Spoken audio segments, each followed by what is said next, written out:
We have new documents in the Idaho 4 case, and I have some processing time to kill.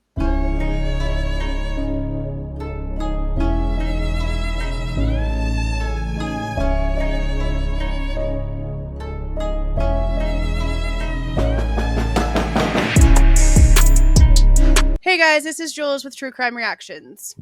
Unbeknownst to most of you, but not completely unbeknownst to one at least, I put a poll in my community tab earlier today asking for people with no context whatsoever to pick between three colors, and purple was the most popular.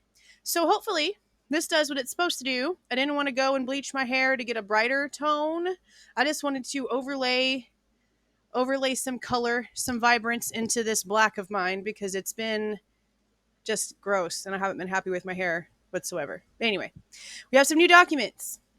And from skimming through, it actually doesn't look like it's anything that we don't already know. Now, I'm not about to go through these with extravagant detail because there's no reason to. Okay?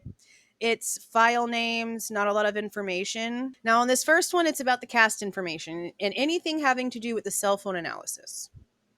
Now, their original response is that the state had given over the defense a listing of page numbers and audio and video file names, but that they hadn't received any of the investigative reports or conclusions of the analysis with the data conducted by the police agencies. And the state is claiming that they have actually complied with this request. Now, it's just file names. People cannot sit here and just crazily start making up all kinds of crackpot wild theories about what this stuff could be and, oh, what do these numbers mean? Okay, because we already know. Okay, we already know how this has been working here recently.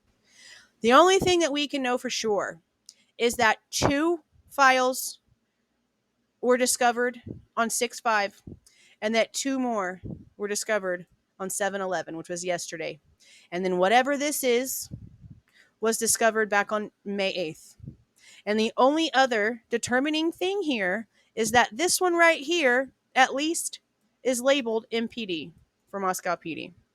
Other than that, you can't read anything into that. It's just plain as day.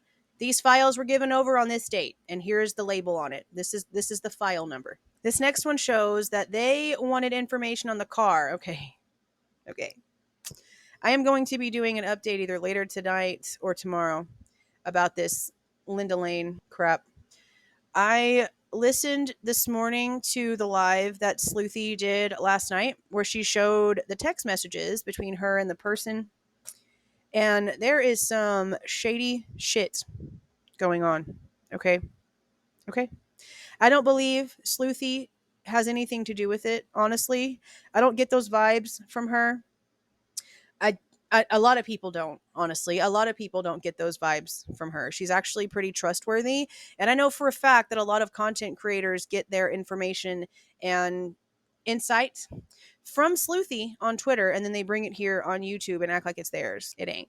Sleuthy's a very bright and beautiful woman. And some of these train conductors really need to do their own research on things. Anyway, I don't think Sleuthy has done anything shady in this situation. I feel like somebody tried to see and test if she would do something shady with the footage. But we're gonna go over that later. And I'm only mentioning it because now we're getting to the information that the defense wants about the car.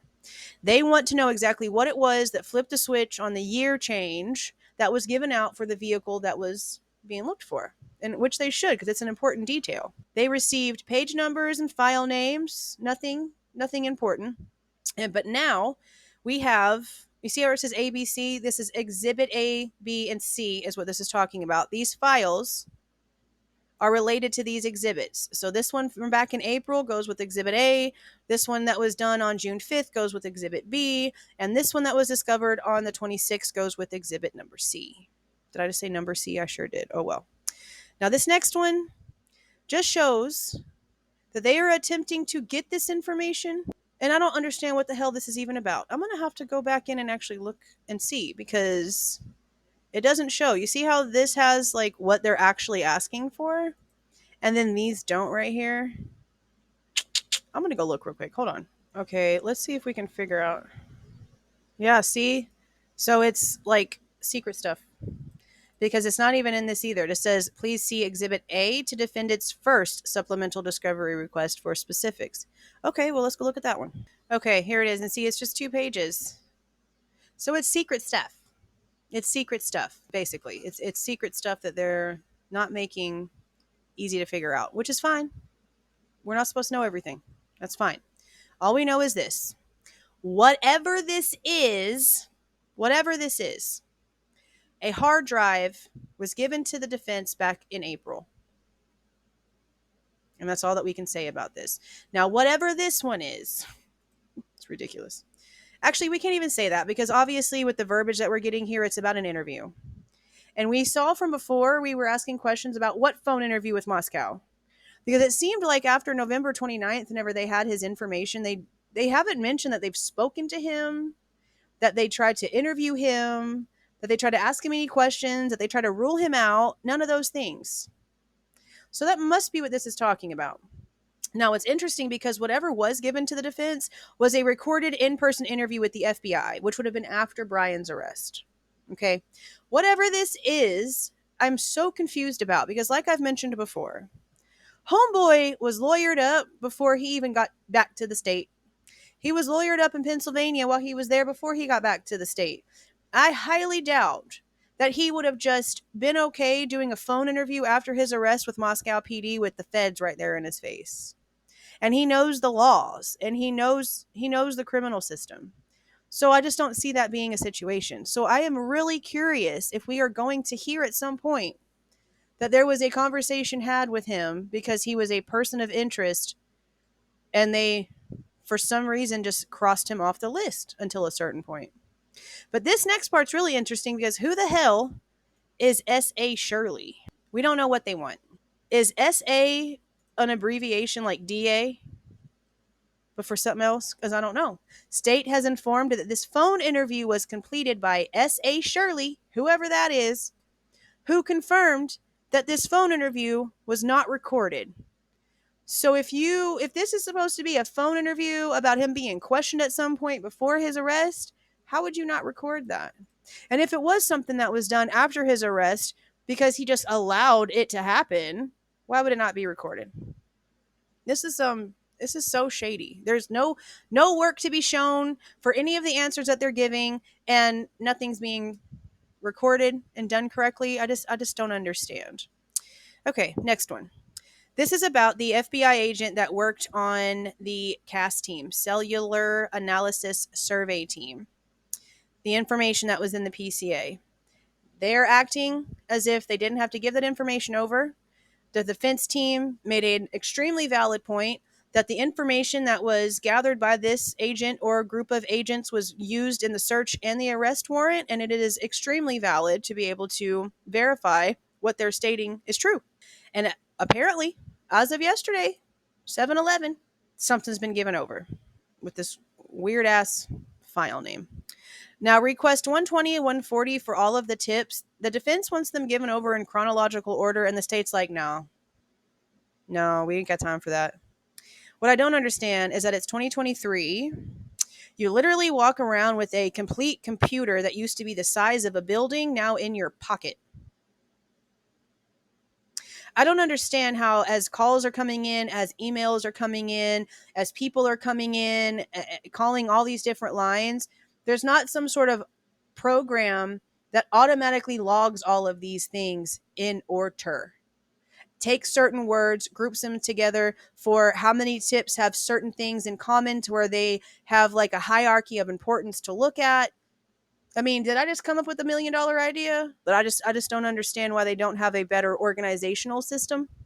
Because you'd think that you would still want those kinds of things organized so that if you did go back and like review tips and interview people and go through things, you could cross out anything else that might be referenced to it because it's not relevant anymore. I just don't understand why everything's so disorganized. The next one is for all of the audio recordings related to all the search warrants obtained in this entire matter. Now, this is so stupid right here, guys. And I don't know I think we caught this when we went over this last time. Defense has been provided with a photograph of a DVD entered into evidence as item 435. labeled SW audio. And this SW is what we were questioning, because what the hell does SW stand for? This is not evidence that the defense can review. You cannot watch a photograph. You cannot listen to a photograph. Why the hell are they just, what did somebody do? Take out their cell phone and snap a picture of the DVD as it was being entered into evidence with its label on it, with its evidence label on it, and said, "Here you go." How is that complying? I'm not comprehending. Now this is the one. This is the one that's making people upset. But like I said, we've known this. We've known this.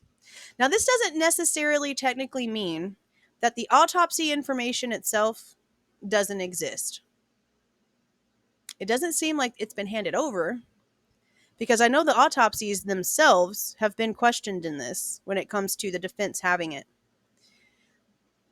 But this last one is bothersome to me. And the defense wants the body cam, the recordings, the notes, the photographs, and all the information collected at the autopsies by these three people that were present at the autopsies. Now, the question was that if any of this even existed. And if it did exist, it must be with another agency. Well, then it turns out it doesn't exist.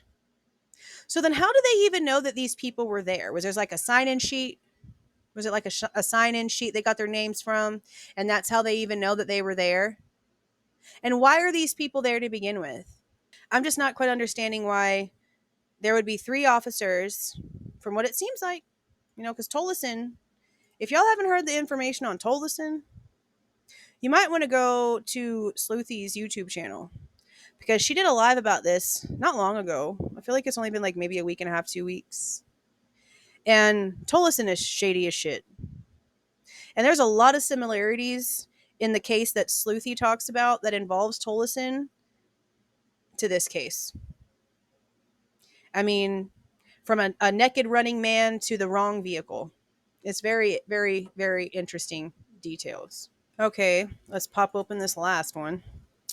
I don't really think there's anything special in it. Let's see. Oh, yeah. Yeah, just another file name.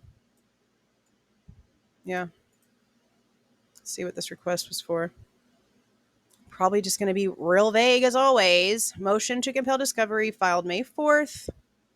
Order on defendant's motion to compel discovery ordered on June 30th. State has complied with this request and has provided the following supplemental specific responses to item 160 and item 6. These records are limited to formal POST documented trainings. Oh. Records of briefing, informal... okay, so this must be the training records. So they still had some time before they had to get them over, and it looks like they gave them over as of yesterday. If this verbiage right here is right, this makes me think that they've given over all of the training records to the officers. I mean, honestly, these documents are kind of just like a nothing burger. We already know that this is a horribly disorganized, chaotic dumpster fire of a mess. Okay. Now, I am glad that they've given them over their training records, and it seems like they are handing them over things, but we're going to literally still have to wait until the defense gives a response on it, because if it's not specifically what the defense has been asking for, they're going to say, no, this isn't good enough. Where's your work? And this is a death penalty case, okay? So the fact that there's things that don't exist and interviews that weren't recorded and work that's not being shown, how is this even a legal process? I'm so confused about how this works. This is not how it's supposed to work. This is not what I was taught. This is not what was like ingrained in me about the way the justice system was supposed to work. This disorganization is just gross. But that's it. See ya.